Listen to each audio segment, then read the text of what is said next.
Good day po muli sa ating lahat. Sa araw na to, yung ating magiging paksa yung sa passage na Isaiah 9:6, patungkol ito sa mga titulo ni Jesus. So isa-isahin natin pag-aralan yung mga titulo niya. So buksan natin yung Isaiah 9:6. Sapagkat isinilang ang isang sanggol na lalaki para sa atin, ibibigay sa kanya ang pamamahala, at siya ay tatawaging kaangahangang tagapayo, makapangyarihang Diyos, walang hanggang Ama, prinsipe ng kapayapaan. So makikita natin dito yung mga titulo ni Jesus. Tanda po natin, ito pong Isaiah ay propesiya ni Isaiah patungkol kay Kristo na siyang Misaya. So ito yung mga titulo ni Jesus. Ngayon, isa-isahin po natin yung bawat titulo na binanggit sa Isaiah. So umpisahan natin yung apat, di ba? Kaangahangang tagapayo, makapangyarihang Diyos, walang hanggang Ama, prinsipe ng kapayapaan. So dito tayo sa kaangahangang tagapayo. Ano ba ibig sabihin ng kahangahangang tagapayo? Ito pong ibig sabihin po nito ay haring tagapayo. Yun po ang ibig sabihin ng kahangahangang tagapayo na si Jesus. Siya yung haring tagapayo sa bawat bansa. Ang isang example po nito ng pagiging tagapayo ay si Haring Solomon. So tingnan natin yung pagiging tagapayo ni Haring Solomon sa kanyang bansa. Sa unang Hari 10:1-3. 1-3. Nabalitaan ng reyna ng Siba ang katanyagan ni Solomon, kaya't nagsadya siya upang subukin ito sa pamagitan ng may hirap na katanungan. Dumating siya sa Jerusalem na may kasamang maraming alalay at may dalang maraming kayamanan, mga kamelyo na may kargang iba't ibang uri ng pabango, napakaraming ginto at batong hiyas. At nang makaharap na siya ni Solomon, sinabi niya ang kanyang pakay. Sinagot naman ni Solomon ang lahat ng kanyang tanong, at wala ni isa mang hindi nito na ipaliwanag. So dito pumunta yung reyna ng Siba para subukan yung karunungan ni Solomon. At lahat ng may hirap na tanong ay nasagot ni Solomon. Kaya ang sabi nga dyan, no, sa 3, at wala ni isa mang hindi nito na ipaliwanag. So dito makikita natin na naging isang dakilang tagapayo si Solomon sa kanyang bansa. So at naging kilala siya, kaya pinuntahan siya ng reyna ng Siba. So buksan pa rin natin yung unang Hari 4:3-4.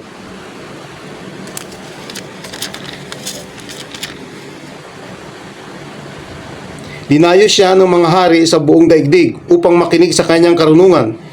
Pinapapunta rin sa kanya ang maraming mga tao upang siya'y mapakinggan. So makikita natin dito na halimbawa ng pagiging tagapayo ng isang hari kagaya ni Solomon. So si Kristo ay isang kahangahangang tagapayo bilang hari ng lahat ng mga bansa. So yun po ang ibig sabihin ng kahangahangang tagapayo. Ngayon tumungo naman tayo sa isang titulong sinabi kay Jesus na isang Misaya. Ano sabi diyan? Makapangyarihang Diyos. So, naitapik na natin na si Jesus ay ang Yahweh. Di ba? So, dahil siya yung Yahweh, makikita natin sa awit 51, ang makapangyarihang Diyos, si Yahweh, ay nagsasaysay, ang lahat ay tinawag sa silangan at kanluran. So, sabi diyan, makapangyarihang Diyos, si Yahweh. And then, tumungo naman tayo sa awit 95:3. Sapagkat si Yahweh, siya ay dakilang makapangyarihang Diyos, ang dakilang haring higit sa sinuman na dinidiyos. O, makapangyarihang Diyos si Yahweh, di ba? So, sinasabi niya sa Isaiah na siyang si Jesus, na Misaya, ay makapangyarihang Diyos siya. So, yan ang tinutukoy na makapangyarihang Diyos na Misaya si Jesus, na makapangyarihang Diyos. So, sa pangatlo na po tayo pupunta sa walang hanggang Ama. Ano po ba ibig sabihin ng walang hanggang ama. Siya ba yung ama? Hindi po, hindi siya yung ama. Kundi, ibig sabihin ng walang hanggang ama, siya yung father of the nation. Ama ng lahat ng mga bansa. Magiging si Jesus bilang Misaya ay magiging ama ng lahat ng mga bansa. Ang isang halimbawa nito ay si Abraham. So makikita natin ito sa Genesis 17:4-5.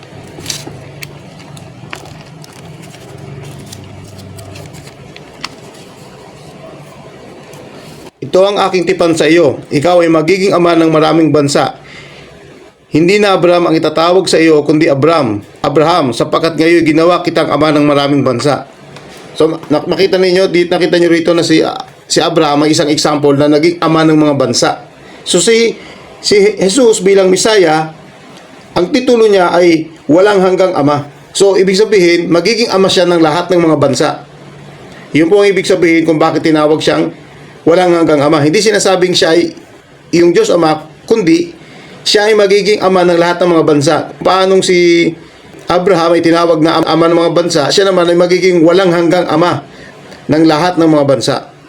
So panghuli, pumungo tayo sa isang titulo na binanggit sa kanya.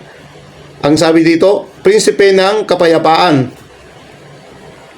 So, si Kristo nga ba ay prinsipe ng kapayapaan? So makikita natin ito sa Juan 14:27.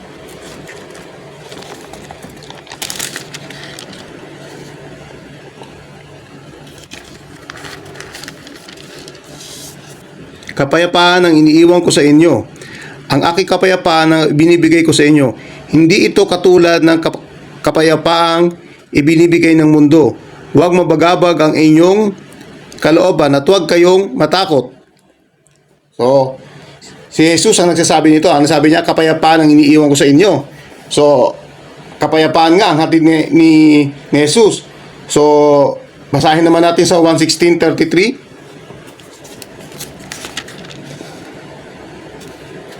Sinasabi ko ito sa inyo upang sa inyo makipag-isa sa akin at magkaroon kayo ng kapayapaan.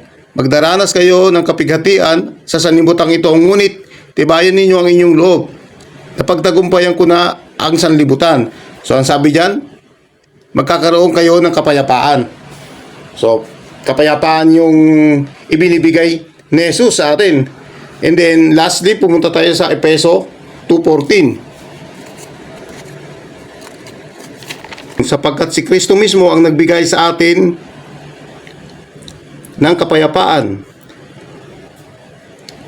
Dahil pinag-isa niya ang mga Hudyo, ang mga Hintil, sa pamamagitan ng kanyang katawan. Giniba niya ang pader ng alitan na naghihiwalay sa atin. So, anong sabi diyan? Nagbigay sa atin ng kapayapaan. Sino tinutukoy dito? Si Kristo, di ba? Sabi diyan, sapagkat si Kristo mismo. So, pinatutunayan dito na si Kristo ay prinsipe ng kapayapaan. So makikita natin na yung apat na titulo na ito ay naganap sa kanya. Kagaya ng mga example na ibinigay ko sa inyo, yung kahangangang tagapayo, kagaya ni Solomon na hari ng ganyang bansa. Makapangyarihang Diyos, na si Yahweh ay makapangyarihang Diyos, at si Kristo bilang Misaya ay sinabi siyang makapangyarihang Diyos. Walang hanggang ama. Ang isang halimbawa nito ng pagiging ama ng bansa ay si Abraham. And then sa prinsipe ng kapayapaan, tinutukoy dito sa Juan at sa Efeso na siya ay nagdadala ng kapayapaan. So, ang apat na titulo nito ay nangyari lahat kay Jesus bilang Misaya. So makikita ninyo, wala pong nakakalito sa apat na titulo na ito. Lahat po ito, pansanin po ninyo, pagiging leadership ni Jesus bilang isang hari na dumating sa atin. Di ba? Si Kristo ay ang hari ng mga hari. So yun, pagiging leadership niya. Siya yung kahangangang tagapayo, siya yung makapangyarihang Diyos, siya yung walang hanggang ama, siya yung prinsipe ng kapayapaan. So, yung pagiging leader niya, ito yung titulo. So, dun po sa iba na medyo hindi pa naiintindihan yung apat na titulong ito, sana nagatid sa inyo to ng karunungan at kaalaman at naunawaan na natin kung anong ibig sabihin ng apat na bagay na ito, sapagkat yung iba nalilito kagaya nito, yung walang hanggang ama, napapagkamalang ama si Jesus, o ginagamit ng iba gaya ng Juanes na o siya rin daw yung ama. Hindi po, mali pong kaisipan yun, dahil sinasabi ko rito, pinapaliwanag ko sa inyo at kagaya ng isang halimbawa na hindi siya yung ama, kundi ito ay titulo ng pagiging ama ng lahat ng mga bansa. Siya yung walang hanggang ama. So, yun lang po. Tandaan po natin na lahat po ng mga pangyayari sa lumang tipan ay shadowing ng mangyayari kay Kristo. Kagaya po rito kay Haring Solomon saka kay Abraham. Si Solomon ay magiging tagapayo, si Kristo ay magiging kaanghangang tagapayo. Ganon din si Abraham. Si Abraham na naging ama ng mga bansa, si Kristo rin ay naging father of the nation. Naging ama siya sa lahat ng mga bansa. So marami pang ibang karakter sa Biblia na nagiging shadow ng mga magaganap kay Kristo, kagaya ni Isaac. Si Isaac, kung pag-ahon ni Isaac sa bundok, kagaya rin niya ni Kristo, na nung umakyat si Kristo, buhat-buhat niya yung kahoy, at yung kahoy na buhat niya, yun mismo yung pagpapakuha niya. Yun ang nangyari kay Isaac. Ganun ang nangyari noon kay Isaac. Nung binuhat niya yung kahoy ni panggagatong kung saan siya iahandog. So marami pa. Kagaya rin nung ahas na nakabitin dun sa kahoy. Si Kristo rin ang sinasalamin nun, na ang sino mang tumingin doon, yung sa ahas na yon ay maliligtas, hindi mamamatay. Ganun din yun, yung kung sino yung nakapako doon sa krus na yon at doon tayo tumitingin, doon tayo nananampalataya, magkakaroon ng kaligtasan. So marami pa pong mga pangyayari na nangyayari nung unang panahon, sa panahon ng propeta, na siyang magaganap kay Kristo.